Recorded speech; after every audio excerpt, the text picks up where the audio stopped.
Bueno, buenas, ¿cómo están? Hoy 24 de junio tenemos varios invitados especiales. Con ellos nuestras docentes e historiadoras Lore y Nati. Como sorpresa extra a Domingo Faustino Sarmiento, quien nos hablará del modelo de educación que trajo y podremos debatir compartiendo con él. ¿Cómo estás? Buenas noches, muy bien, ¿ustedes? Bien.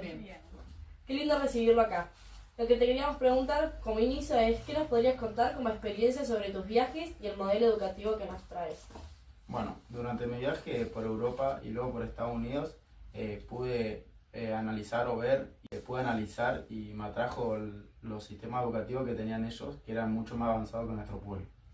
En base a eso, siempre tuve en cuenta promover las ideas en cuanto a la educación popular, que no sea solo para la gente elite, sino que para el pueblo argentino. En todo caso, digo yo, ¿no? En mi edad media puedo decir que la educación solamente la tiene que recibir la parte elite. No tiene que para mí haber niveles educativos. Para mí la tiene que formar la iglesia. Como historiadora debería ser así. Creando una diferencia entre las sociedades, entre las personas, no siendo todos iguales. ¿Qué pensás de eso?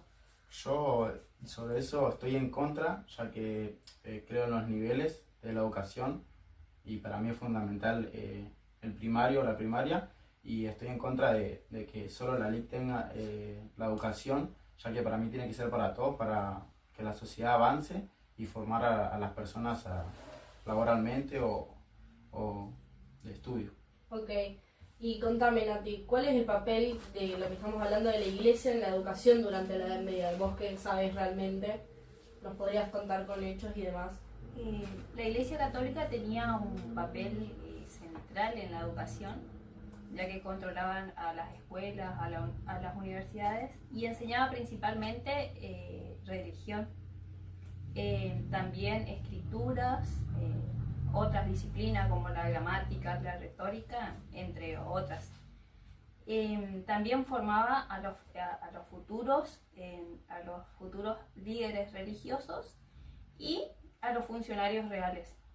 Bien, genial entonces. Y dentro de lo que vos habías dicho al principio, que por el otro lado también como objetivo principal tenías el analizar la organización y los métodos de enseñanza primarias. Vos apoyabas mucho lo primario. Bueno, dentro de eso, ¿qué podemos pensar de que la educación sea solamente dada para la élite? Lo nombramos, pero centrándonos en cuál es la importancia del nivel educativo y la importancia de que sea obligatorio. Vos lo propusiste muchas veces en tu gobierno, esto de que sea obligatorio los niveles, y ¿qué pensás de cada nivel? ¿Qué es lo importante de cada nivel? Yo creo que los niveles de educación son muy importantes, ya que primordialmente la educación empieza en la casa, después sigue el primario, y que era fundamental para mí, y después con el tiempo fue al secundario, que era para promover a la gente a que esté preparado para un trabajo o para seguir. Claro, mayores herramientas para poder formarse, ¿no? Exactamente.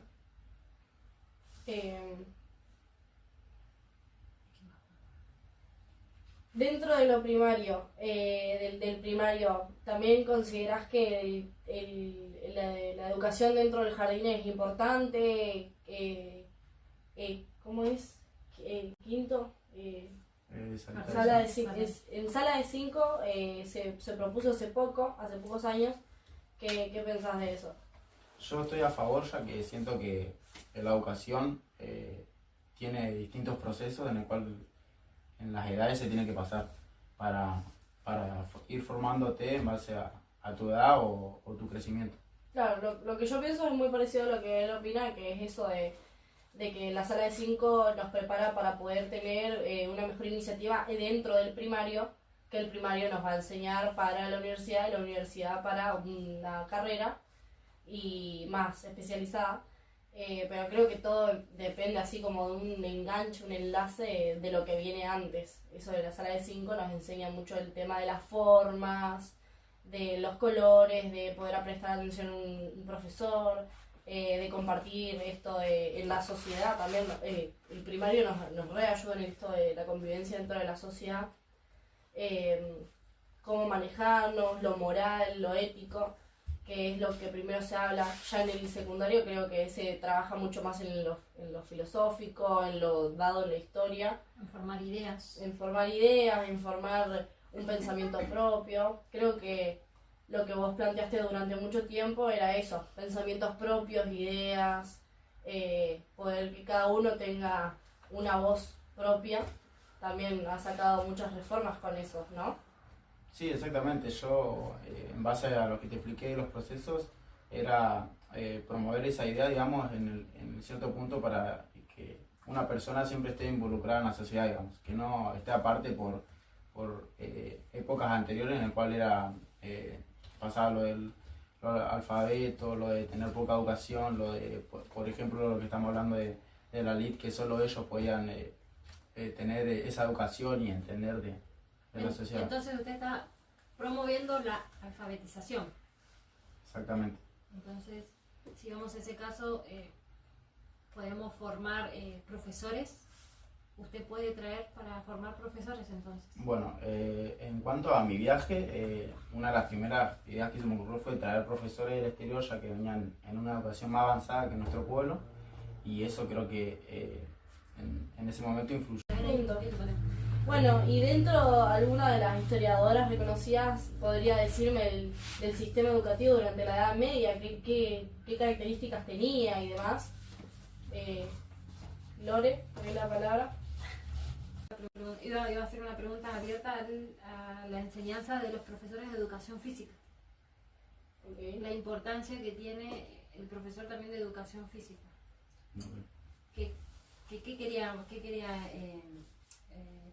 se quería formar? ¿O qué se quería hablar? Si no es de la educación de la salud. Cómo cuidarnos. Cómo a través de diferentes ejercicios, en esa época militarizados, tener un bienestar.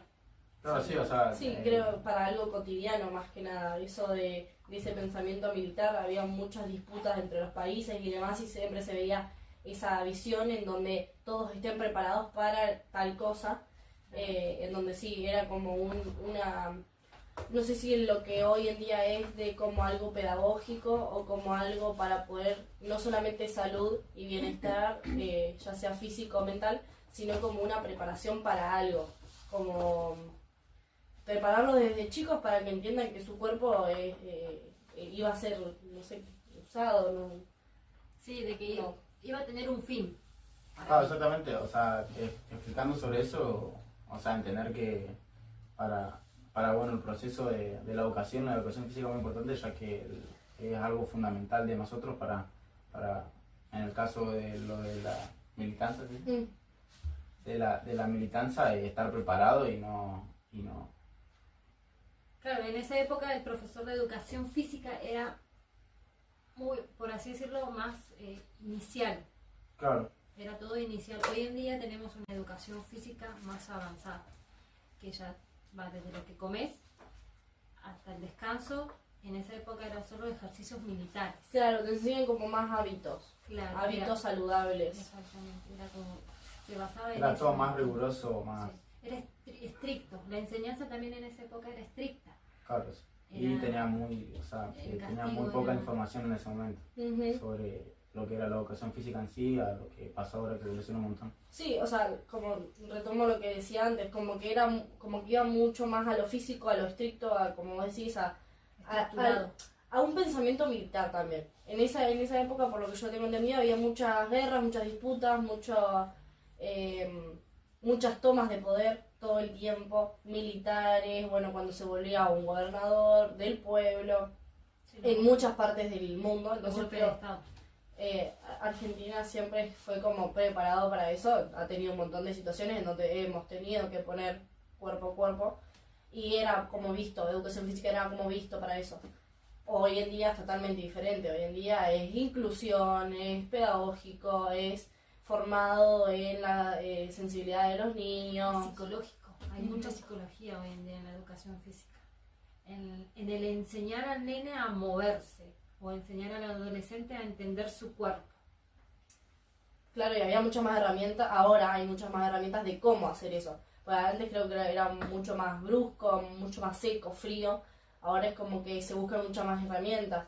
Todo el tema de la adaptación para los niños que tienen condiciones físicas o mentales, se condiciona cualquier actividad o clase o espacio también para que ellos puedan participar, porque antes eran tomados totalmente, los bloqueaban, por así decirlo.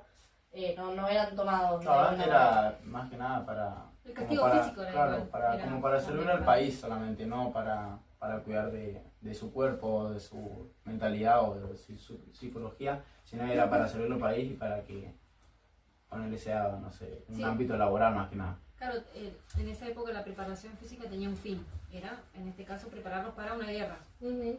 o posible guerra. Hoy en día es competitivo. Hoy en día ya estamos hablando de muchas formas de preparar al niño, al adolescente y al adulto. Que antes era todo lo mismo, era 10 militares, 20 salsa estrella y esa era la clase de gimnasio. Claro, sí. Como mencionamos antes, que pasó obviamente en educación física, es la evolución de eso en cuanto a las edades que me decís vos, que antes era para todo igual y ahora es Formativa. Formativa, hay una información previa y está Una todo. planificación ahí. Bueno, yo creo que ahí también va mucho lo de la educación, el castigo, el enseñanza en casa. Creo que antes era muy normal el hecho de los castigos en casa, a frío. Creo que mis papás me han llegado a contar esto, lo del maíz en el piso y las rodillas, es de que se arrodillen adelante del maíz. Cosas así, cosas de dolor, como que no se tomaba en cuenta nada de lo que Claro, hoy se que toma. En la escuela la regla. La regla, las manos, a los brazos, el sí. aprendizaje, o sea, si no lo llevas a cabo era un castigo para como que no lo vuelvas a... Y siempre el a castigo hacer. era físico. Muy pocas veces era como psicológico, que también había eso de ponerte en el rincón o pasar al frente, eso también es totalmente psicológico. Pero como que siempre había castigos al hecho de no poder. Hoy como que el que no puede más ayuda Más recibe.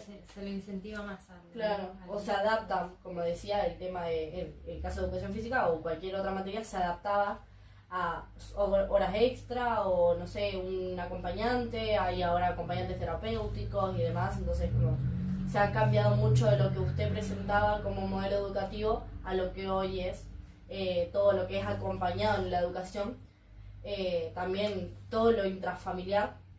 Si nos vamos ahí de vuelta a lo mismo, que la enseñanza viene desde casa, todo lo intrafamiliar hoy desde las escuelas es muy acompañado. Todos los chicos que tengan problemas en casa, que tengan problemas por fuera, el que no tenga, el que le falte, siempre tratan de...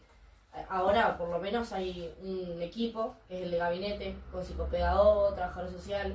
Hay un sistema. Hay un sistema en donde hay contención. Hay muchos sistemas con contención dentro del educativo ahora. Psicólogo, claramente, que antes no había.